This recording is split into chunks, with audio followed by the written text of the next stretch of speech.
नाथूराम गोडसे ने महात्मा गांधी की हत्या की, लेकिन उसने यह कार्य अकेले नहीं किया और ऐसा नहीं था कि उसका यह पहला प्रयास हो।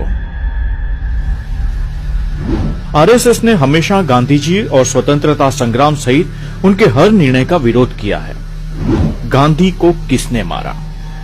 1920 हेडगेवार, जो बाद में आरएसएस के प्रमुख बने, उन्होंने गांधी द्वारा अपनाए गए असहयोग आंदोलन जैसे कार्यक्रमों का विरोध किया और उसमें भाग नहीं लिया। 1925 आरएसएस ने जन्म के साथ ही ब्रिटिश सरकार के साथ संघर्ष से बचने के लिए स्वतंत्रता संग्राम से खुद को दूर कर लिया। 1930 आरएसएस और हेडगेवार ने तिरंगे को अस्वीकार कर दिया। 1930 आरएसएस द्वारा नमक सत्याग्रह का बहिष्कार किया गया। 1934 गांधी जी की हत्या का पहला प्रयास, उनके काफिले की एक कार को उड़ा दिया गया। 1940 गोलवलकर ने धर्म और संस्कृति की रक्षा के जरिए आजादी हासिल करने का संकल्प लिया, न कि अंग्रेजों से लड़कर।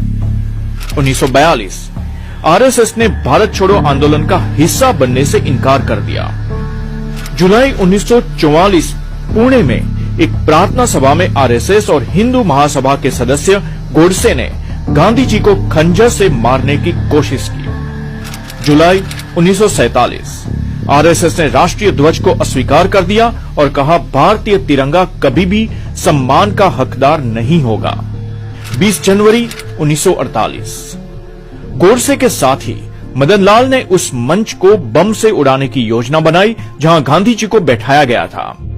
30 जनवरी 1948 आरएसएस और हिंदू महासभा के सदस्य नाथूराम गोडसे द्वारा महात्मा गांधी की हत्या कर दी। 1948 सरदार वल्लभ भाई पटेल ने आरएसएस पर प्रतिबंध लगा दिया और कहा कि वे सांप्रदायिक जहर से भरे थे। इस जहर की अंतिम परिणति के रूप में देश को गांधी जी के मूल्यवान जीवन का बलिदान देना पड़ा। आज बीजेपी सरकार वोट और योजनाओं के लिए गांधी जी के नाम का इस्तेमाल करती है, जबकि उसी समय उस आतंकवादी को महिमा मंडित भी करती है जिसने उनकी जान ली।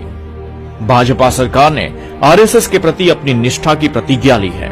जिस संगठन ने भारतीय स्वतंत्रता के लिए लड़ने से इनकार कर दिया, जिसने राष्ट्रगान और राष्ट्रीय ध्वज को स्वीकार करने से इनकार कर दिया, और यही वह संगठन है जिसने महात्मा गांधी की हत्या की। गांधी की शारीरिक हत्या भले ही कर दी गई, मगर उनके विचारों की हत्या नामुमकिन है।